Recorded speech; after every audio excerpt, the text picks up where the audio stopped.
2020 दिल्ली दंगे केस में पुलिस के सबूत फेल, कोर्ट ने 6 आरोपियों को किया बरी, अदालत ने बताया सबूतों का अभाव।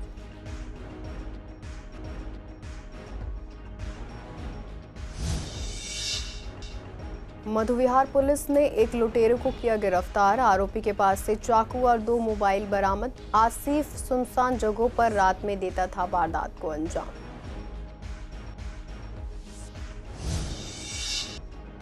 गाजीपुर पुलिस ने मंदिरों में चोरी करने वाले चोर को दबोचा, आरोपी ने कई वारदातों की बात कबूली, पहले भी 2 आपराधिक मामलों में रहा है शामिल।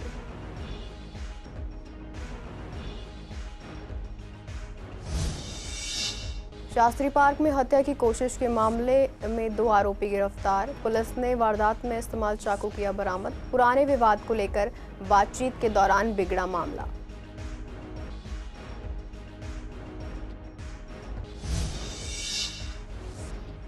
भक्ति और उल्लास के साथ मनाई गई हरियाली तीज, व्रत रखकर की गई भगवान शिव और माता पार्वती की आराधना, संगीत कार्यक्रमों ने बढ़ाई त्योहार की रौनक।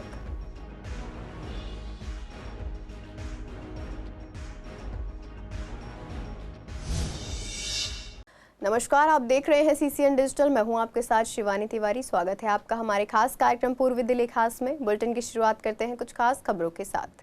ककडुमा कोर्ट ने उत्तर पूर्वी दिल्ली में साल 2020 में हुए दंगों के दौरान आगजनी और लूटपाट के केस में 6 लोगों को बरी कर दिया है। अदालत ने कहा कि पुलिस और अभियोजन पक्ष आरोपों को साबित करने में नाकाम रहे। कोर्ट ने कहा कि पुलिस ने जिन गवाहों को पेश किया उनकी गवाही में कई झोल थे और सबूत भी कमजोर थे।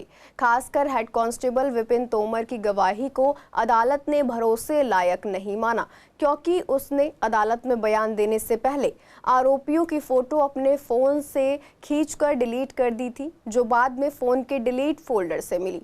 पुलिस ने राजेंद्र झा, तेजवीर चौधरी, राजेश झा, गोविंद सिंह मनराल, पीताम्बर झा और देवेंद्र कुमार उर्फ मोनू पंडित के खिलाफ आरोप लगाए थे कि इन्होंने गुलजार, अल्ताफ, इरशाद, अलका गुप्ता, विकास शर्मा और सतीश चंद शर्मा के घरों और दुकानों में लूटपाट और आगजनी की थी। लेकिन कोर्ट में कोई पक्का सबूत नहीं मिला और ना ही कोई सार्वजनिक गवाह था जो कह सके कि आरोपी दंगाइयों की भीड़ में शामिल थे। ऐसे में कोर्ट ने सभी को आरोपों से बरी कर दिया है। पूर्वी जिले की मधुविहार पुलिस को बड़ी सफलता मिली है। एक सक्रिय गश्ती के दौरान पुलिस ने एक लुटेरे को गिरफ्तार किया है, जो नशे की लत और पैसों की कमी के कारण आपराधिक गतिविधियों में शामिल था। आरोपी की पहचान आसिफ के रूप में हुई है। वह एसी रिपेयर का काम करता है, लेकिन कोई स्थायी आय नहीं है और नशे की लत के चलते पहले भी 2 आपराधिक मामलों में पकड़ा जा चुका है। हेड कांस्टेबल और कांस्टेबल मधुविहार इलाके में गश्त कर रहे थे, तभी एक व्यक्ति पुलिस को देखकर भागने लगा। टीम ने तुरंत पीछा किया और उसे पकड़ लिया। पूछताछ में वह कोई सही जवाब नहीं दे सका। तलाशी लेने पर उसके पास से एक अवैध बटन वाला चाकू और 2 मोबाइल फोन बरामद हुए, जो पहले की चोरी की घटनाओं से जुड़े पाए गए। इसके बाद आरोपी के खिलाफ थाना मधुविहार में आर्म्स एक्ट के तहत एफआईआर दर्ज की गई। पूछताछ में आरोपी ने बताया कि वह सुनसान इलाकों में देर रात लोगों को निशाना बनाकर झपटमारी करता था। वह पहचान से बचने की कोशिश करता था। पुलिस मामले की आगे जांच कर रही है। पूर्वी दिल्ली की गाजीपुर पुलिस ने मंदिरों में चोरी करने वाले एक सक्रिय चोर को गिरफ्तार कर बड़ी कामयाबी हासिल की है। आरोपी की पहचान मोंटी के रूप में हुई है। वह पहले भी 2 आपराधिक मामलों में शामिल रह चुका है। मयूर विहार फेज 3 के हनुमान मंदिर में चोरी की सूचना पुलिस को पीसीआर कॉल के जरिए मिली।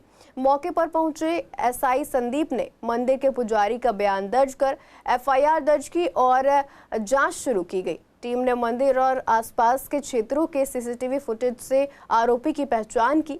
पुलिस रिकॉर्ड और अपराधियों की फाइलों की जांच के बाद आरोपी मोंटी की पहचान हुई।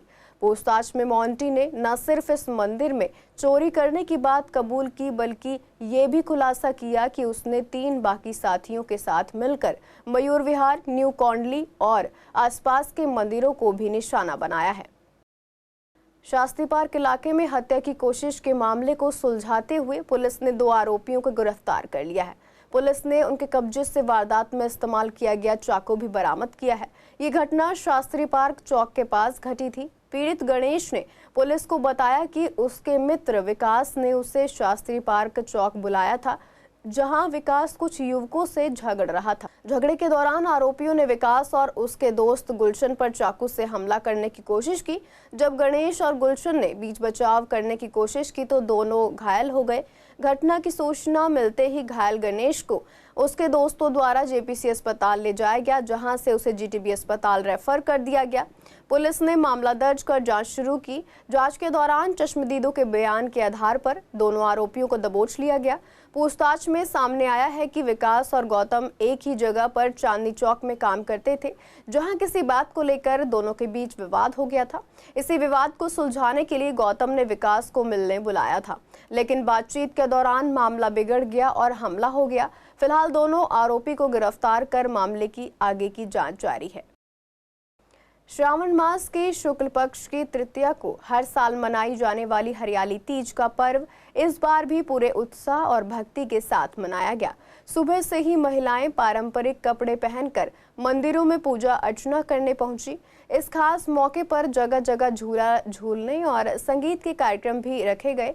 महिलाओं ने व्रत रखकर भगवान शिव और माता पार्वती की पूजा की। एक महिला श्रद्धालु ने कहा कि हरियाली तीज हमें माता पार्वती के त्याग और प्रेम की याद दिलाती है। आज की लड़कियों को उनसे प्रेरणा लेनी चाहिए। हमें एक तो ये त्योहार हम 17-18 साल हो गए हैं। पहले हमने छोटे से स्केल से शुरू किया था, क्योंकि ये तीज एक भोलेनाथ एक धार्मिक त्यौहार है हमारा। भोलेनाथ गौरा जी का गौरा जी ने तपस्या करके भोला जी को प्राप्त किया था, तो इसलिए इस खुशी में हम एनिवर्सरी के शादी की सालगिरह के रूप में मनाते हैं। जो महिलाएं हैं वो 16 श्रृंगार करती हैं और घर पे पक्का खाना बनता है, कढ़ाई चढ़ती है, और हम तो पूरे शादी की तरह मनाते हैं भोला और गौरा जी का त्यौहार जो है। झूला हमारा बहुत महत्व माना जाता है झूले का। हमारे में माना जाता है कि यदि झूला हम आगे हमारा झूला जब बढ़ता है तो हम भगवान से प्रार्थना करते हैं, भगवान हमारे जो है सुख की प्राप्ति इसी तरह से आगे बढ़ती है। हम भोले जी और पार्वती जी का श्रृंगार करते हैं, उनकी बारात भी निकालते हैं। हम उस तरह से अपने सेलिब्रेट करते हैं और सबको साथ लेके इस तरह से 15 साल से ये सेलिब्रेट कर रही हैं और सब सखियों को जोड़ती है। जैसे पार्वती सब अपनी सखियों को लेके चलती हैं, उसी तरह हमारी अन्नू भी सब सखियों को प्यारा प्यारा सजवाती हैं और बुलाती हैं, इनवाइट करती हैं और प्रभु के साथ जोड़ने की कोशिश करती हैं। जो नहीं भी जुड़ता तो वो इनके प्यार के कारण हम लोग आते हैं ज़रूर।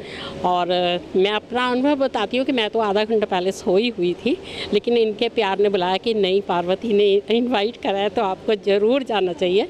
तो इसीलिए मैं फटाफट तैयार होके तो मैं झूला झूलने भी आई हूँ। मेरे को बहुत अच्छा लगता है तीज का त्यौहार। सबसे ज़्यादा सबसे ज़्यादा क्रेज़ होता है झूला झूलने का इस दिन, और अच्छे अच्छे पकवान खाने का, मिठाइयाँ खाने का, और एक अलग ही वेव्स होती है यहाँ पे।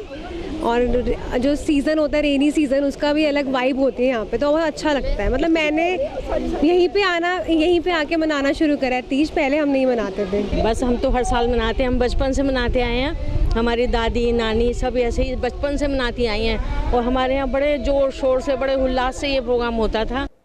सावन को आज तीसरा सोमवार है और इस खास मौके पर सुबह से ही दिल्ली के मंदिरों में श्रद्धालुओं की भीड़ देखने को मिली। बाहुबली एनक्लेव के श्री राम मंदिर में भी भक्त सुबह से ही शिव भगवान का जलाभिषेक करने पहुंचे। भक्तों ने भगवान शिव पर जल चढ़ाया, बेलपत्र, फूल माला अर्पित किए और अपनी मनोकामनाओं की पूर्ति के लिए प्रार्थना की। मंदिर परिसर हर हर महादेव के जयकारों से गूंज उठा। कई भक्त परिवार सहित पूजा अर्चना के लिए पहुंचे। भक्तों ने कहा कि सावन के सोमवार को भोलेनाथ का जलाभिषेक करने से सभी कष्ट दूर होते हैं और मनोकामनाएं पूरी होती हैं। मंदिर समिति की ओर से भक्तों के लिए खास इंतजाम किए गए थे ताकि भीड़ में किसी को कोई परेशानी ना हो। बोले शंकर भगवान की जय। जैसा कि आप लोग देख पा रहे हैं, ये शुभ पावन श्रावण का महीना चल रहा है और आज शुभ तीसरा सोमवार है। जैसे कि शुरुआत से ही श्रावण में सोमवार को अधिक भीड़ का आगमन होता है और सभी जो है स्त्री पुरुष जो बड़े भाव से प्रातः बेला सुबह 6 बजे से ही मंदिर में आना शुरू हो जाते हैं और दोपहर को 1-1:30 बजे तक जो है भीड़ लगी रहती है। जैसा आप मंदिर में देख पा रहे हैं, बड़े धूमधाम के साथ भगवान शिव की पूजा, रुद्र अभिषेक सुबह से ही चल रहे हैं और सभी बड़े उत्साह के साथ भगवान का पंचामृत से दूध, दही, शहद, गंगाजल से स्नान किया जा रहा है और फल फूल मिठाई का ढेर लगा हुआ है। हम लोग सुबह से सभी कर्मचारी लगे हुए हैं भगवान की सेवा में, सफाई करने में, पूजा कराने में, तिलक लगाने में। बड़ा ही आनंद आ रहा है। यही रहता है, शिव जी सावन का महीना है, शिव जी पर जल चढ़ाएं, अपना अच्छा है, सुख समृद्धि आती है इससे। व्रत वगैरह भी रखे जाते हैं? हाँ, व्रत सोमवार का व्रत रख लेते हैं, कोई एक टाइम भोजन का रखते हैं, कोई फलाहार का रखते हैं, कोई मीठा रखते हैं। सावन का पवित्र महीना है, इसमें हम सब भगवान की, शिव शंकर भगवान की पूजा करते हैं और भगवान अपनी सबकी मनोकामना पूर्ण करते हैं। उत्तर पूर्वी दिल्ली के न्यू उस्मानपुर इलाके की भगत सिंह कॉलोनी में रविवार सुबह एक 2 मंजिला मकान में अचानक आग लग गई थी। हादसे के वक्त घर में मंजू जैन उर्फ गुड्डी अपनी बेटी रिया के साथ थी। आग लगने पर रिया तो किसी तरह बाहर निकल आई, लेकिन उसकी मां मंजू धुएं के कारण दम घुटने से बच नहीं सकी और उनकी मौके पर ही मौत हो गई। स्थानीय लोगों ने बताया कि घटना को हुए 24 घंटे बीत चुके हैं, लेकिन अब तक फॉरेंसिक टीम मौके पर नहीं पहुंची है। पुलिस ने शव को पोस्टमार्टम के बाद परिवार को सौंप दिया, जिसके बाद मंजू जैन का अंतिम संस्कार कर दिया गया है। सुबह 6:30 बजे के करीब 6:40 के आसपास सामने वालों ने बताया मेरी वाइफ को आग लगी हुई है। हमने गेट खोला, सोचा नीचे का दरवाजा खोल के बाहर आए तो यहाँ पे जो ये वाला हिस्सा है यहाँ से भी आग आ रही थी और ऊपर एक जंगला लगा हुआ है, वहाँ से भी आग जा रही थी। हमारी वहाँ पे चाबी रखी रहती है यहाँ ताले वाली, हम उठाने की कोशिश करी, नहीं उठा पाए। इसके बाद हम तुरंत सीढ़ियों से छत पे पहुँच गए और जो सबसे ऊपर वाले फ्लोर में लेडीज थी उन्हें आवाज़ लगाते हुए चिल्लाते हुए कि आग लग गई, ऊपर आ जाओ, आग लग गई, ऊपर आ जाओ। हम बीच में कहीं नहीं रुके। उनकी लड़की आ गई बट उनकी जो माता है वो नहीं आ पाई। क्या नाम था, कुछ जानकारी आपको? हाँ, उसका जो लेडीज एक्सपायर हुई उनका नाम मंजू जैन था और जो उनकी बेटी थी रिया जैन। किस वजह से आग लगी थी, कुछ आइडिया? यहाँ पे नीचे इनका फोम वगैरह काम होता था और जो है स्पार्किंग होगी कोई शॉर्ट सर्किट वगैरह, इससे जो है। कितनी फैमिली इस घर में रहती थी? इसमें 2 फैमिली रहती थी। 2 फैमिली रहती थी, जिसमें से एक फैमिली में से एक लेडी एक्सपायर। हमें तो सामने वाली ने बताया मेरी वाइफ को कि आग लगी है, उसने मुझे उठाया, बच्चे सब सो रहे थे। हम तुरंत बाहर आए, बाहर आने के बाद देखा मैं कोई रास्ता नहीं मिला नीचे, हम तुरंत ऊपर चले गए। ये सीन बस सिर्फ 2 मिनट का भी नहीं खेल रहा। उत्तर पूर्वी दिल्ली की AATS टीम ने 2 अलग-अलग मामलों में 3 सक्रिय वाहन चोरों को गिरफ्तार किया है, जिनमें एक 15 साल का किशोर भी शामिल है। पुलिस ने इनके कब्जे से चोरी के 4 वाहन बरामद किए हैं और 4 वाहन चोरी के मामलों को सुलझाया है। वाहन चोरी की बढ़ती घटनाओं पर नियंत्रण के लिए सहायक पुलिस आयुक्त मंगेश गेडाम और इंस्पेक्टर योगेश वशिष्ठ की निगरानी में एक टीम ने CCTV फुटेज की जांच और स्थानीय जानकारी के आधार पर जांच शुरू की थी। लोनी रोड के MIG फ्लैट्स के पास एक कार पर सवार 2 संदिग्धों को रोका गया। दस्तावेज न होने पर स्कूटी की जांच की गई, जो थाना वेलकम क्षेत्र से चोरी पाई गई। दोनों आरोपियों शाहरुख और साहिल उर्फ सोनू को गिरफ्तार कर लिया गया। पूछताछ में उन्होंने बाकी चोरी की घटनाओं का खुलासा किया, जिसके बाद 2 और स्कूटर बरामद किए गए। एक और घटना में कांटे वाली गली वेलकम से एक नाबालिग को चोरी की मोटरसाइकिल के साथ पकड़ा गया। पुलिस दोनों मामलों की जांच जारी रखे हुए है। दिल्ली के लगभग सभी सरकारी स्कूलों में पढ़ाई का तरीका बदलने की तैयारी शुरू हो गई है। इसका मकसद बच्चों की पढ़ाई के साथ साथ उनके मानसिक विकास को भी बेहतर बनाना है। यह नया नियम फिलहाल क्लास 6ठी, 7वीं और 8वीं के छात्रों के लिए लागू किया जाएगा। इसके तहत महीने में एक दिन बच्चे बिना बैग के स्कूल आएंगे। उस दिन पढ़ाई की जगह उन्हें खेल कूद, ड्राइंग और बाकी क्रिएटिव एक्टिविटीज़ के जरिए शिक्षा दी जाएगी। जब कुछ बच्चों और उनके पेरेंट्स से इस बदलाव के बारे में बात की गई तो उन्होंने इसे अच्छा कदम बताया। उनका कहना था कि इससे बच्चों पर पढ़ाई का बोझ थोड़ा कम होगा और वे नई चीज़ें भी सीख पाएंगे। हालांकि कई पेरेंट्स और छात्रों की ये भी राय है कि ये नियम सिर्फ 6ठी से 8वीं तक ही नहीं बल्कि सभी कक्षाओं के लिए होना चाहिए। ये बच्चों के लिए बहुत फ़ायदेमंद रहेगा, उनको अदर एक्टिविटीज़ करने का मौका मिलेगा। इससे बच्चे बहुत जल्दी सीखेंगे, क्योंकि फिजिकल एक्टिविटीज़ करने से बच्चे ज़्यादा जल्दी सीखते हैं। तो अभी कितना बोझ लगता है बैग का? इसमें किताबें रहती है बहुत सारी और कॉपियाँ, तो बहुत भारी हो जाता है। पैदल अगर कोई बच्चा जाए तो उसको कई बार क्लासेस 1st 2nd फ्लोर पर भी होती है, आगे चढ़ना पड़ता है। हाँ, तो उसमें बहुत थकान हो जाती है। पढ़ाई तो बुक्स के साथ, कॉपी के साथ ही हो सकती है। हाँ, तो भी हो सकती है अच्छी पढ़ाई, ठीक ठाक रहेगा। पेंटिंग और सब ये सब और होम साइंस की एक्टिविटीज़। अच्छा ही रहेगा, क्यों? पढ़ाई ज़रूरी है, गेम्स होती है बट ज़्यादा नहीं होनी चाहिए, पढ़ाई भी इम्पोर्टेंट है। बैग का अलाउ तो होना चाहिए।